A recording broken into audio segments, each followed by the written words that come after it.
So today we're going to dive into a book with a title that just really makes you stop and think, An Architect's Dilemma. It's a phrase that kind of hints at this deep, fundamental tension that I think a lot of us feel. Whether you're trying to build a company, a team, a family, or even just your own life. So what exactly is this dilemma? Let's get into it. Right out of the gate, the book hits us with this powerful challenge, creating systems without losing the soul. I mean, think about that. We live in this world that's just obsessed with scaling, with life hacks, with optimizing everything. And this question just cuts right through all of that noise. How do we build things that actually work, that support us, without crushing the very human spirit they were supposed to serve in the first place? That's the big tension we're going to explore. And the book gives this whole struggle a name, the architect's dilemma. It really boils down to this constant pull between two forces, clarity and control. Let's break down what that actually looks like. Look, we all start out with the best of intentions, right? We want to create order, make things clear, build a system that runs smoothly. But here's the trap.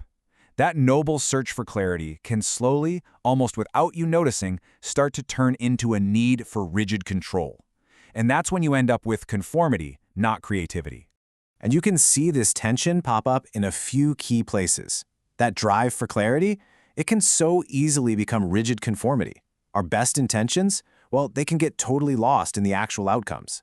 And that desire to build something that lasts, for continuity, that can turn into an obsessive need to control everything. It's like walking a tightrope, and every creator, every leader knows this feeling. And this endorsement from Ankur Warikoo, man, it just nails it. The goal is to build systems that serve us, not ones that suffocate us. It so perfectly captures the two very different places you can end up. So the question is, how do we make sure we're on the right side of that line? Okay, so that brings us to the book's really unique approach, because it's not going to give you a 5-step plan or some kind of rigid formula. Instead, it does something different. It extends an invitation directly to you. Yeah, An Architect's Dilemma doesn't pretend to have all the answers. The author's goal here isn't to hand you a blueprint. It's to give you the space and the tools to draw your own. And it does that by inviting you to just pause, to reflect on some really powerful, really important questions. And these questions are incredibly direct. I mean, just sit with this one for a second. Think about the structures in your own life, your routines, your work processes, maybe even your family rules. Do they feel alive? Do they feel like they can adapt and breathe? Or do they feel more like cages? And then it gets even more personal. When you're the one making the decisions, when you're the architect, what's your true north? Is it really about a genuine sense of care for the people and the project? Or, if you're being honest, is it maybe a little bit about ego, about being right? And wow, this final question, this one really gets to the heart of it all. At the end of the day, when the promotions are gone, the likes have been forgotten, and all the applause just fades away, what's left? What did you actually build that has real, lasting value? So, to really get where these deep questions are coming from, you have to understand the author. Because this isn't just a book about building things out there in the world, it's also a journey into who we are inside. The author is Arun Kumar Chokkappa, and his background is honestly what makes this book so unique. Get this, he has a master's degree in neuroscience, so he's looking at these huge philosophical questions with a scientific understanding of how our brains work, how we create, how we perceive, and how we get trapped in the very systems we design for ourselves. And the whole idea for the book, it's a fascinating story. It literally came to him in a dream. But it wasn't a dream about building bridges or companies. It was a revelation about the internal system, the system of the self.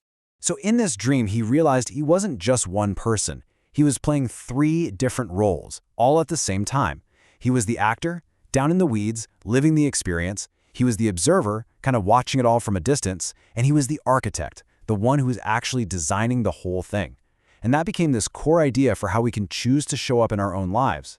So what's the big takeaway here? What is this book really trying to give you?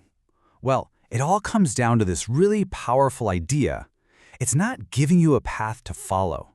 It's giving you something way more valuable. This quote from the book says it all. A path is rigid. It's someone else's directions.